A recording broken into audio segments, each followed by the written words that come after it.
I was scrolling through photos the other day and I came across one from when I was maybe 8 or 9 years old. It was just me and my mom at some after school event.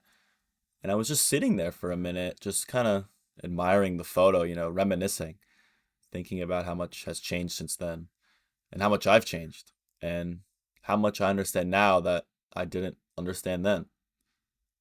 Growing up, I had both of my parents around, which is a blessing, but if I'm being honest, my mom was really the one who raised me. Her and my sister. My dad was there physically, but he wasn't the father he should have been. He wasn't the father that, I think I deserved. And I like to think that his dad, my grandfather, and my grandmother, his mom, who I never got to meet, raised him to be better than what he had showed me. But for whatever reason, that's not who he was with me. And I've kind of blacked out a lot of it. My sister will bring up things that have happened, moments where I was mistreated, and I won't remember.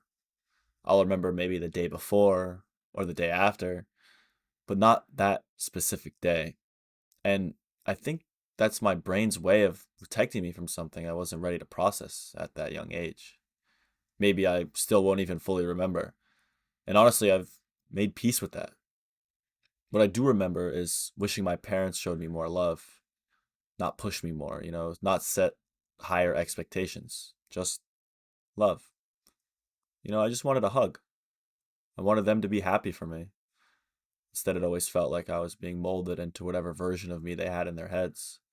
Like my life was their project instead of my own symphony. And I never told them that because their expectations were so high that I didn't think I was allowed to want something different. My mom took an emotional approach to raising me. She taught me compassion, empathy, how to actually be a person and be a caring person. And my dad kind of took a physical approach, the be a man, toughen up. That was his version of raising me, and that's what I get, I guess, for being raised by him, but that doesn't make it right, and it doesn't mean I have to carry that forward into my life now. My sister stepped up in ways she never should have had to when she was younger. She made us food after school, made sure I did my homework, got me to my activities, made sure I was being a good kid to my friends, even to my mom. She raised me when my dad couldn't, and I'll never be able to thank her enough for that. And one thing I had to unlearn for being raised with such a difficult household was being bad at communication. I used to never text my family when I was away, like on school trips, track cross country meets, even like going out on the night with my friends. Not because I didn't care, I just didn't, because that's kind of how my dad was. He would go off on work trips, he would stay late at work and just come home and just be like nothing happened, like it was just a normal day. Like he wouldn't text us the whole day. He wouldn't text my mom, and it was just expected to not care. And it kind of rubbed off on me, and I didn't even realize it.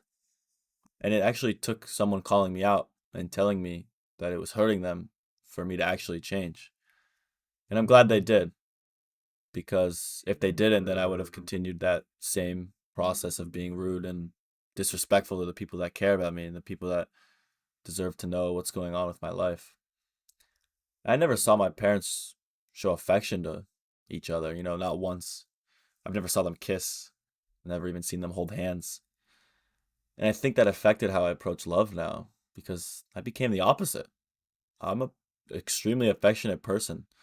I love showing that to my girlfriend. I always love kissing her and, making her feel good with gifts, flowers, anything. I do the same for my sister, my mom, even my brother and my friends. I just had to learn what healthy love looked like on my own through experience, through failure, through finally learning how to love myself first. And if I could go back down that road and say something to my dad that I couldn't say then, I'd tell him to sit down and reflect. Think about how his parents raised him. Think about whether he's giving me what they gave him, because I don't think he ever stopped and asked himself that. And maybe if he did, things could have been different for me. And for anyone watching this who has a parent that's physically there, but not presently there. And I just want you to know that I get it. And I won't tell you to just forgive them and act like it's fine, but I will say this: try to understand that it might be their first time too. They're learning. Obviously, that doesn't excuse anything. You're just a kid. You shouldn't have to deal with this, but it helps you make at least some sense of it. And don't try to humanize someone who refuses to show up for you. That's not your job. Your job is to go to school and have some fun. Try picking up a hobby with them, maybe, something that they used to like. I picked up gardening with my mom when I got to college because it was something simple, something that I could text her about. Maybe it's walking, maybe it's talking. Sometimes your parents don't want a kid.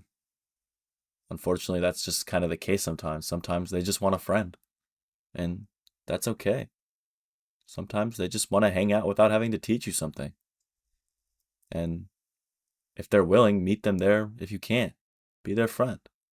And if you can't, if that relationship is too broken, then lean on the people who actually show up, your friends, your siblings, whoever it is that's been there for you. And when they weren't, those people matter to you. Keep them close. If my mom ever watches this, if she ever finds this video somehow, I just wanted her to know that she should keep dancing. She loves to dance. It makes her so happy. I want her to keep being happy and keep being that same vibrant soul that she's always been. She's never let anyone put her down, and I love her for that. She raised me. She made me into the man I am today, and I'm never going to stop being grateful for that, ever. And for you watching, just know your parents are learning too, but so are you. And at some point, you get to decide what kind of person you want to become, regardless of how you were raised.